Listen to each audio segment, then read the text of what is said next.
कैसे हैं आप सभी? मैं आशा करती हूँ सभी लोग स्वस्थ और प्रसन्न होंगे। आज हम हमारा पाठ प्रायश्चित को पढ़ेंगे और समझेंगे। आइए शुरू करते हैं इस पाठ को।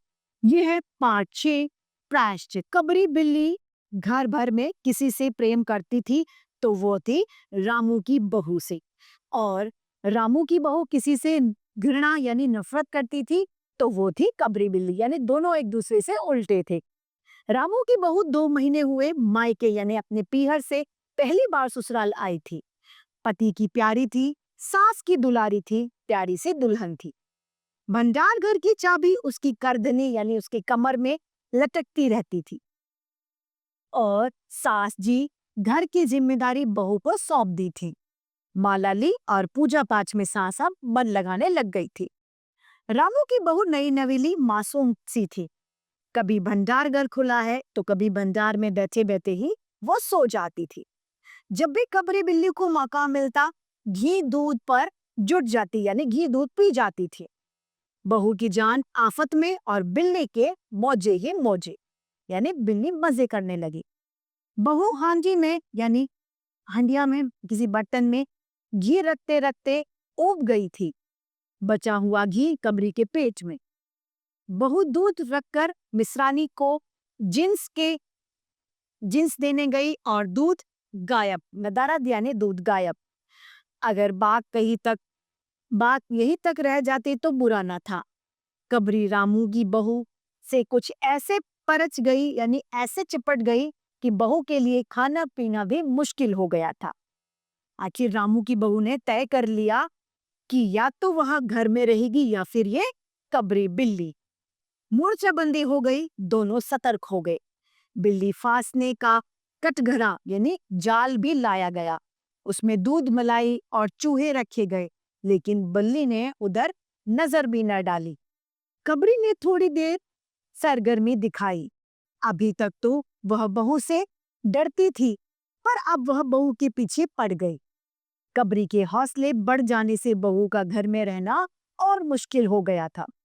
उसे मिलती थी सास की मीठी झिझकियां, और पतिदेव को मिलता था रूखा सूखा भोजन। एक दिन रामू की बहू ने रामू के लिए खीर बनाई।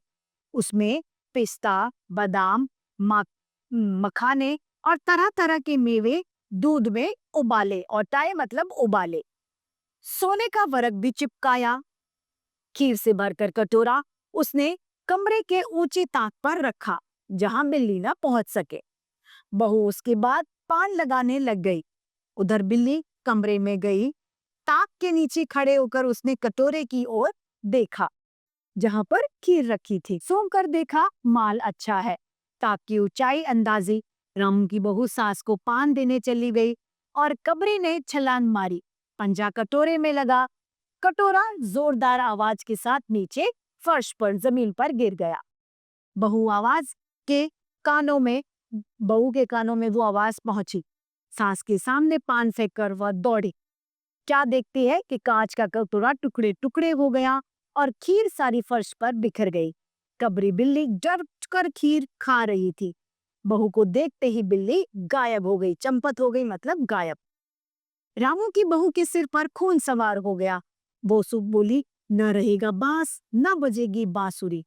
उसने कबरी को मारने के लिए कमर कस ली। रात भर उसे नींद ना आई। पड़े पड़े सोचती रही। सुबह हुई तो वह देखती है कि कबरी देहरी पर बैठी बड़े प्रेम से देख रही थी। बहू मुस्कुराती हुई उठी। कबरी बहू के उठते ही वो खिसक गई यानी चली गई। रामू की बहू एक कटोरा दूध कमरे की देहरी पर रखकर चली गई। हाथ में पाटा यानी डंडा लेकर वह लौटी तो देखती है कि कबरी दूध में जुटी हुई थी। मौका हाथ आ गया। सारा बल लगाकर उसने डंडा बिल्ली को मारा। कबरी न हिली न डुली और न ही चिल्लाई। वो एकदम पलट गई। अब इसको क्या लगा, ये मर गई। आवाज हुई तो मेहरी, मिसरानी और सास घटना स्थल यहाँ पर जहाँ पर वो बिल्ली को मारा गया वहां पर पहुंच गई। रामू की बहू एकदम सिर झुकाए अपराधी के समान खड़ी बातें सुन रही थी। मेहरी बोलती है, अरे राम, बिल्ली मर गई। माँ जी, बिल्ली की हत्या बहू से हो गई। ये बहुत बुरा हुआ है। मिसरानी बोली, हाँ ठीक कहती हो। जब तक बहू के सिर से हत्या ना उतर जाए तब तक कोई पानी भी नहीं पी सकता, न कुछ खा सकता। बहू, यह क्या कर दिया तुमने?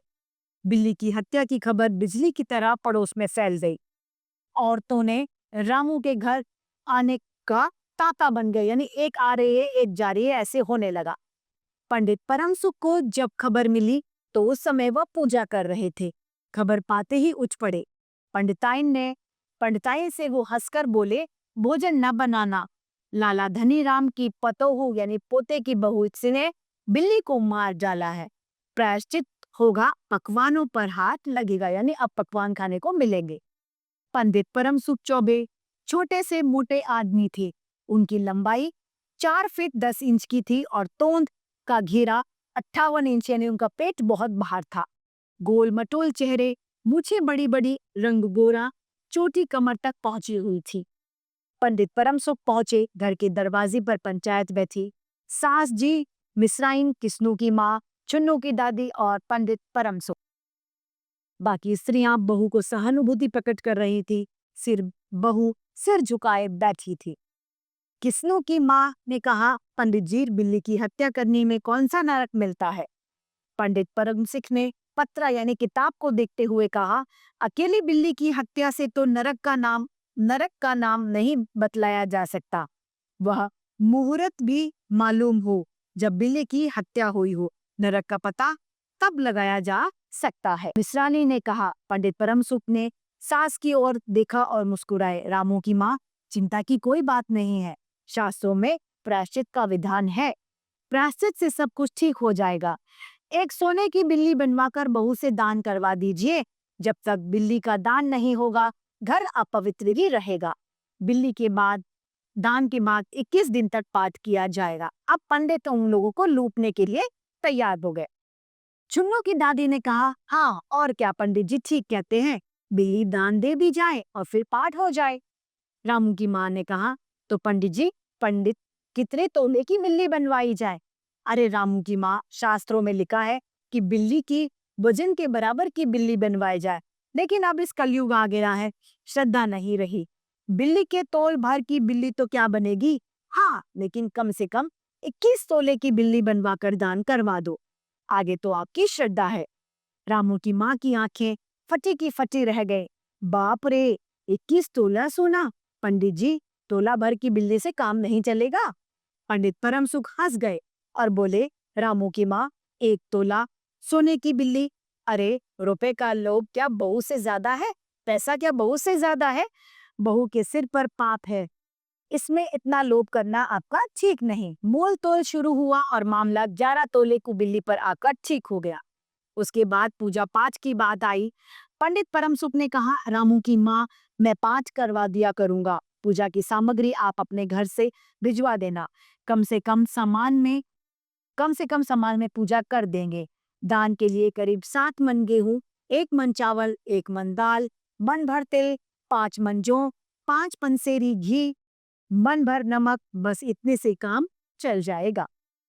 बाप रे, इतना सामान! पंडित जी, इसमें तो बहुत रुपया खर्च होगा। रामू की माँ एकदम रोने जैसी हो गई, रुआसी हो गई।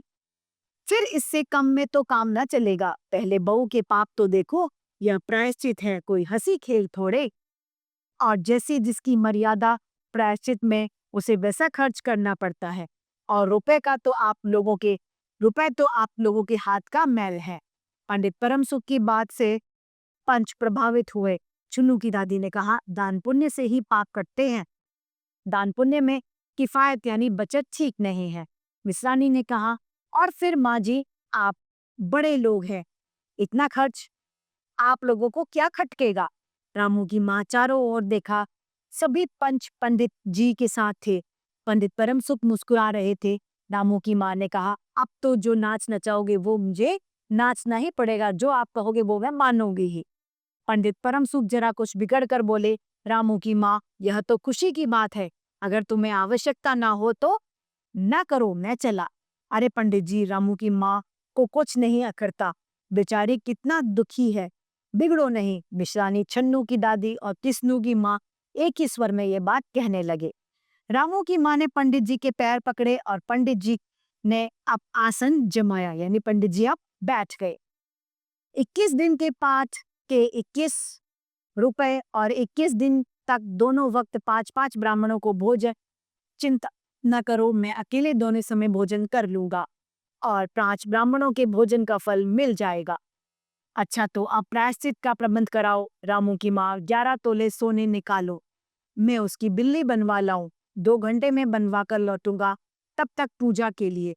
पंडित जी की बात खत्म ही नहीं हुई थी कि मेहरी बाहर हाफते हुए आई। सब चौंक गए। रामू की माँ ने घबरा कर कहा, अरे क्या हुआ री? मेहरी ने लड़खड़ाते हुए स्वर में कहा कि माँ जी, बिल्ली तो उठकर भाग गई। यानी बिल्ली तो अभी भी जिंदा थी। इस पाठ की रचयिता है भगवती चरण वर्मा। तो देखा कितना मजेदार पाठ है। इसी के साथ ये पाठ समाप्त होता है और मैं उम्मीद करती हूँ आप सभी को समझ में आया होगा। आज के लिए इतना ही, फिर मिलते हैं। धन्यवाद।